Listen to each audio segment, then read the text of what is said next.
You're scrolling through prepper forums right now, watching some tactical bro show off his $3,000 bug-out bag, and you're thinking one of two things. Either you're thinking, I need to start saving, or you're thinking, I guess I'm just screwed. Let me ask you something uncomfortable.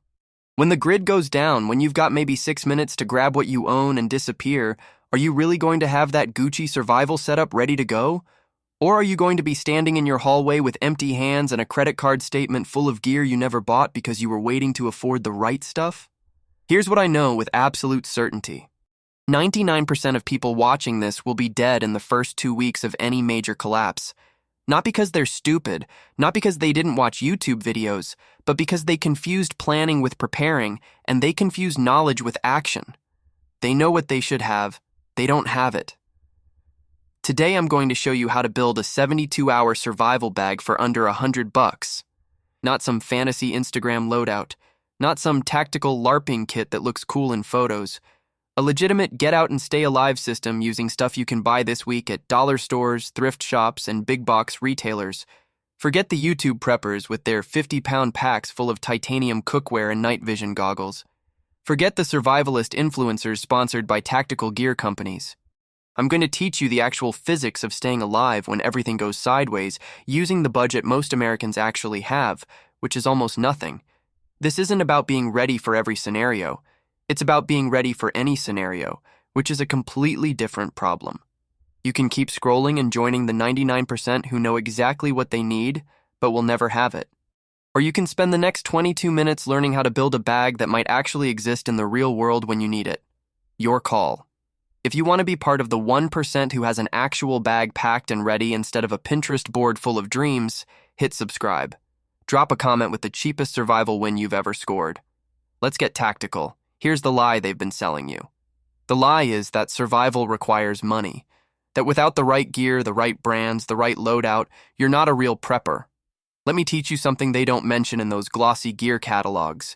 The most important survival tool is the one you actually have with you when things go bad. Not the one you're saving up for, not the one you bookmarked for later, the one in your hands right now.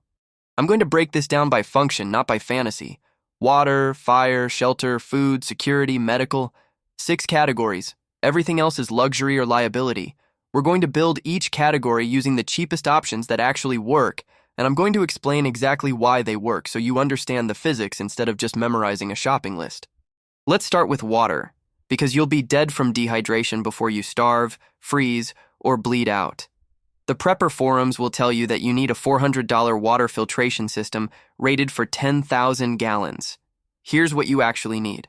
A 2-liter soda bottle, coffee filters from the dollar store, activated carbon from a pet shop aquarium section, and a tiny bottle of unscented bleach. Total cost, maybe $8. Here's how this works. You're creating a multi-stage filtration system using the exact same principles as those expensive units. First stage is sediment removal using the coffee filters. Second stage is chemical filtration using the activated carbon, which removes organic compounds, heavy metals, and most toxins through a process called adsorption. The carbon's molecular structure traps contaminants, while water passes through. Third stage is chemical disinfection using 8 drops of bleach per gallon, which kills bacteria, viruses, and protozoa through oxidation. You just built a disaster-grade water purification system for less than the cost of lunch. But here's the kicker that most people never consider. That setup filters water. It doesn't carry water. You need containers. Don't buy expensive water bladders. Hit up a thrift store and grab 3 or 4 Gatorade bottles, smart water bottles, any rigid plastic containers with good seals. 50 cents each, maybe. Mark them with permanent marker so you know which ones are clean. Boom. You've got water storage, water transport, and water measurement all handled for under $3. Now let's talk about fire, because hypothermia kills faster than thirst in most climates. The tactical bros will point you toward a $100 ferro rod that lasts 10,000 strikes. You know what else creates fire? A disposable lighter from a gas station. 39 cents. Buy a dozen of them. Wrap them in duct tape so they don't accidentally discharge in your bag. Congratulations! You just bought 12,000 fires for less than $5. But redundancy is survival, so here's your backup. Cotton balls soaked in petroleum jelly, stored in a dollar store plastic container. Each cotton ball burns for about 4 minutes even in wind and wet conditions because the petroleum jelly is hydrophobic and acts as a sustained fuel source. The cotton provides surface area for ignition. Basic chemistry. Make 50 of these for under $2 total. Store them in your bag. You now have fire starting capability that would cost $200 in the tactical world, and you spent $7. Here's where it gets exponentially better because we're layering systems. Add a small magnifying glass from a dollar store to your bag. Now you've got solar ignition as a third-tier backup. Total additional cost, $1. You've just created a 3-layer fire system for $8 that covers mechanical ignition, chemical ignition, and solar ignition. While everyone else is watching YouTube videos about bow drills, you're creating actual flames. Shelter is where people lose their minds with spending. They'll drop $600 on an ultralight tent that weighs 12 ounces and packs down to the size of a water bottle. Here's what you actually need. A 9x12-foot plastic painter's tarp from a hardware store, $5. 100 feet of paracord from the dollar section, $3. 6 metal tent stakes from the clearance bin, $2. You just bought a shelter system for $10 that can become a debris hut, a lean-to, a ground tarp, a rain collector, an emergency signal, or a dozen other configurations depending on what you need. The tarp is waterproof, windproof, and reflects body heat if you position it correctly. Learn 4 basic knots and you can deploy this in under 3 minutes in the dark. While the guy with the $600 tent is still reading instructions, you're dry and warm. But let's add intelligence to this system. Throw in a Mylar emergency blanket from the dollar store. These things cost $1, weigh 2 ounces, and reflect 90% of your body heat back to you. The physics here is thermal radiation reflection. Your body constantly emits infrared radiation. The metallized polyester surface of the blanket bounces that radiation back instead of letting it escape into the environment. It's the same principle as spacecraft insulation. $1. Add it to your bag. Food is where people make the biggest mistakes because they confuse comfort with calories. They pack freeze-dried meals that cost $12 per serving and taste like cardboard. Here's your reality check. In a 72-hour scenario, you're not trying to eat well. You're trying to maintain blood sugar and keep your brain functioning. Total different problem. Hit the dollar store and buy instant rice, instant beans, ramen noodles, peanut butter packets, honey packets, and granola bars. Calculate calories per dollar, not taste per meal. 1 pound of instant rice is roughly 1,500 calories and costs $1. Peanut butter packets are 200 calories each and cost maybe 25 cents. You can build a 72-hour food supply with 6,000 calories for under $15. That's 2,000 calories per day, which is enough to keep you functional. But here's the multiplier that changes everything. Add a small bottle of multivitamins. $3 at a dollar store. Your body needs micronutrients to process those calories efficiently. Without vitamins and minerals, you can be eating 2,000 calories a day and still develop deficiency conditions that impair judgment and physical performance. $3 of vitamins turns your $15 food supply into an actual survival nutrition system. Total food cost, $18. Security is the category where everyone goes completely insane with spending. They want tactical knives, multi-tools, self-defense weapons, the whole fantasy loadout. Here's what you actually need for a 72-hour bag. A fixed-blade knife from a hardware store, $8. Make sure it's full tang, which means the metal runs the entire length of the handle. Check by looking at the bottom of the handle for visible metal continuation. Full tang means you can baton wood, pry things, and use it as a lever without the blade snapping off. Add a basic flashlight from the dollar store with spare batteries. $2 total. Don't buy the tactical flashlights with 17 modes and SOS strobes. Buy the simplest design possible. Fewer parts means fewer failure points. Complexity is the enemy of reliability in survival equipment. Throw in a small can of pepper spray from a discount store. $7. I'm not going to tell you that pepper spray solves every threat. It doesn't. But it gives you a non-lethal option for creating distance and opportunity, which is what security actually means in a survival context. You're not trying to win fights. You're trying to avoid fights or end them fast enough to escape. Total security cost so far, $17. Medical is where people either spend a fortune on pre-made kits or they pack nothing at all. Both groups are wrong. You don't need the $150 trauma kit with Israeli bandages and chest seals. You need the ability to handle the medical emergencies you'll actually face in 72 hours, which are cuts, burns, blisters, dehydration, and infection. Dollar store supplies, adhesive bandages, gauze pads, medical tape, antibiotic ointment, pain relievers, antihistamines, anti-diarrheal medication. Total cost, maybe $12. You just covered 95% of likely medical scenarios. Add a small bottle of superglue for $2.